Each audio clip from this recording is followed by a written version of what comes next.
PSSI resmi menunjuk pelatih asal Inggris, John Hartman, sebagai pelatih Timnas Indonesia. John Hartman mengatakan bahwa Indonesia mempunyai banyak pemain bertalenta, seperti Kanada yang dilatihnya lebih dari 5 tahun dan lolos ke Piala Dunia 2022. Hartman ditunjuk Sabtu dengan lama kontrak 2 tahun dan opsi perpanjangan 2 tahun. Apa yang saya lihat, kumpulan talenta itu ada. Negara besar, potensi besar dengan pemain lokal, tetapi juga kemampuan merekrut pemain dwi kewarganegaraan, dan mereka sudah memulai perjalanan itu, kata Hartman.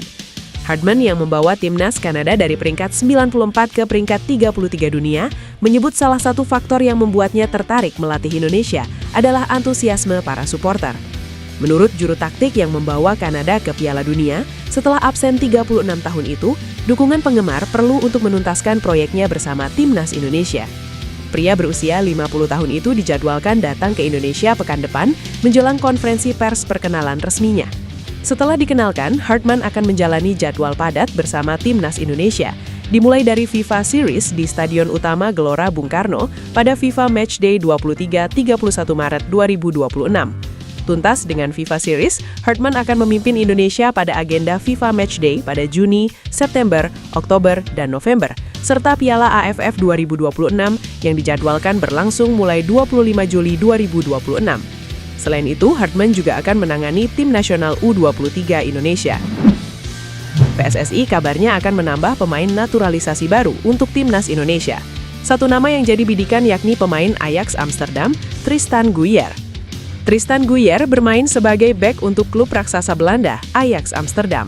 Pemain 20 tahun itu dipinjamkan ke klub yang diperkuat Eliano Reinders, PIC Zwolle, pada Agustus 2024 hingga akhir musim ini. Di level internasional, Guijer pernah membela tim kelompok umur Belanda. Dia belum pernah tampil di kancah senior bersama Oranje dan berpeluang pindah ke warganegaraan. Guijer memiliki darah Indonesia dari neneknya yang berasal dari Maluku. Statusnya tersebut membuatnya punya kans tampil berseragam timnas Indonesia di level senior. Melansir media Belanda, Football Premier, PSSI sudah menghubungi Tristan Guijer untuk kemungkinan naturalisasi. Federasi berharap bek kelahiran Blaricum, Belanda, jadi amunisi baru untuk skuad Garuda.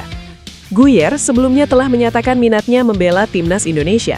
Dia tak menampik adanya peluang membela negara tanah air leluhurnya tersebut. Saya sangat menghormati cara sepak bola dialami di Indonesia, dan saya melihat pertumbuhan yang dialami oleh tim nasional. Saya tidak mengesampingkan apapun untuk masa depan. Ajakan untuk Tristan Guijer gabung timnas Indonesia sebelumnya pernah dilontarkan rekan setimnya di PIC Zwolle, Eliano Reinders. Dia menuliskan itu dalam unggahan di Instastory. Tristan come to Indonesia, tulis Eliano Reinders. Jagat dunia maya dihebohkan dengan isu bergabungnya Maarten Paes ke Persib Bandung. Kabar itu santer beredar jelang putaran kedua Super League 2025-2026. Isu Maarten Paes ke Persib Bandung mencuat bersamaan dengan kabar ketertarikan klub terhadap Joey Pelupessy.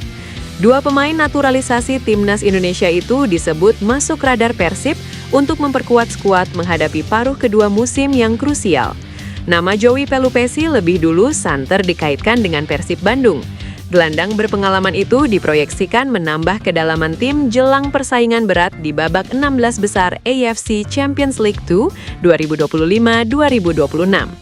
Namun perhatian publik kemudian tertuju pada Maarten Paes. Media Belanda Football.nl melaporkan, kiper FC Dallas tersebut tengah menjalin komunikasi serius dengan Persib Bandung sebagai bagian dari rencana perekrutan paruh musim. Spekulasi tersebut semakin menguat setelah Deputi CEO PT Persib Bandung bermartabat, Aditya Putra Herawan, memberi sinyal terbuka terkait potensi kedatangan pemain baru. Manajemen disebut aktif melakukan evaluasi skuad di tengah padatnya jadwal kompetisi domestik dan Asia. Aditya juga menanggapi kemungkinan merekrut pemain naturalisasi timnas Indonesia lainnya. Menurut dia, keberhasilan Persib mendatangkan Tom Hay dan Eliano Reinders menjadi referensi positif bagi manajemen. Jika Persib benar-benar menambah pemain naturalisasi, kehadiran Maarten Paes berpotensi memberi kedalaman di sektor penjaga gawang menghadapi kompetisi domestik dan Asia yang berjalan bersamaan. John Hartman minta PSSI menaturalisasi 4 pemain top untuk membantu timnas Indonesia lolos perempat final Piala Asia 2027. Pelatih asal Inggris John Hartman resmi diperkenalkan sebagai pelatih Timnas Indonesia pada Sabtu 3 Januari 2026 sore WIB.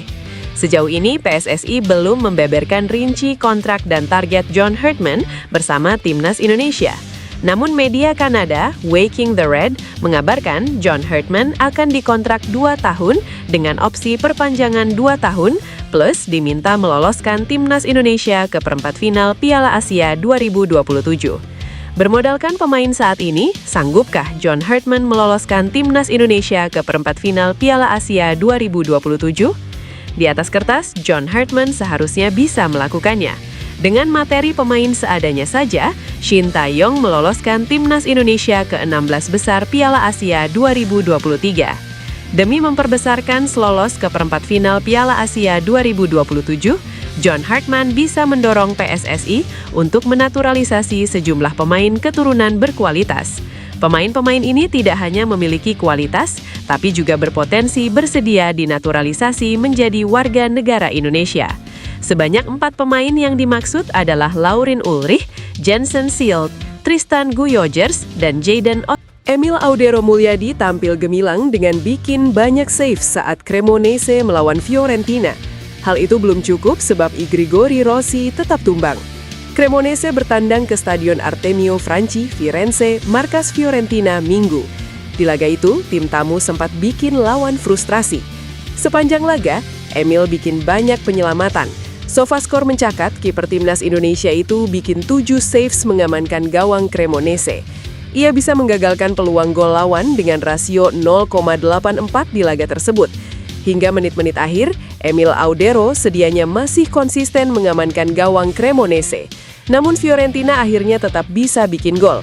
Aksi Emil di laga itu rupanya tetap diapresiasi kendati Cremonese kalah. Sofascore memberinya rating 8,1. Tertinggi di skuad Cremonese, dan yang kedua di pertandingan, hanya kalah dari Fiorentina yang diganjar rating 8,4. Bagi Cremonese, kekalahan dari Fiorentina bikin mereka belum menang di 4 laga beruntun. Kini, tim asuhan Davide Nicola tertahan di peringkat 13 dengan 21 poin dari 18 laga. Nilai pasar Jay Itzas meroket per Desember 2025. Hal itu membuktikan pentingnya sosok kapten Timnas Indonesia tersebut di lini pertahanan Sassuolo, bahkan dianggap sebagai tulang punggung. Itzas memulai musim pertamanya bersama Sassuolo pada 2025-2026. Pemain berusia 25 tahun itu direkrut dari Venezia untuk mempertebal lini pertahanan skuad asuhan Fabio Grosso yang baru promosi. Hasilnya manis di mana Itzas mampu beradaptasi dengan cepat. Ia juga mendapatkan tandem anyar yakni Tarik Muharemovic. Keduanya tampil kompak dan solid menghalau serangan lawan. Itzas sejauh ini telah tampil sebanyak 16 pertandingan di Liga Italia 2025-2026. Pria kelahiran Mierlo, Belanda itu adalah bek yang kuat membaca permainan lawan, tapi lemah dalam duel dan mengumpan. Sementara media Italia, Tutto Mercato Web menilai bek Timnas Indonesia itu sebagai tulang punggung pertahanan Sassuolo. Hal itu terbukti dari peningkatan pesat nilai pasarnya. Tutto Mercato Web memperkirakan duet Itzas Muharemovic telah mencapai nilai pasar 40 juta euro jika digabungkan. Sang rekan setim memang memiliki nilai lebih tinggi, tetapi pertahanan Sassuolo tak lengkap tanpa adanya pemain berdarah Semarang itu. Ketua Badan Tim Nasional Sumarji memastikan pelatih baru Timnas Indonesia John Hartman datang pada Minggu 11 Januari 2026. Ia akan diperkenalkan ke publik secara resmi sehari kemudian. Hartman resmi diumumkan oleh PSSI sebagai pelatih Timnas Indonesia pada Sabtu 3 Januari 2026. Pria asal Inggris itu kabarnya mendapatkan kontrak selama 2 musim dengan opsi perpanjangan 2 tahun. Mantan pelatih Toronto FC itu menggantikan peran Patrick Kluivert yang diberhentikan pada pertengahan Oktober 2025. Pelatih asal Belanda itu pergi tidak lama setelah Timnas Indonesia gagal lolos ke Piala Dunia 2026. PSSI akan memperkenalkan Hartman secara resmi kepada publik pada 12 Januari 2026. Sumarji mengungkapkan, juru taktik anyar itu akan tiba di Jakarta bersama keluarganya pada Minggu, 11 Januari 2026. Tidak hanya membawa keluarganya, pria berkacamata itu membenarkan Hartman juga akan membawa 1 asisten pelatih. Namun belum diketahui siapa sosok tangan kanannya itu.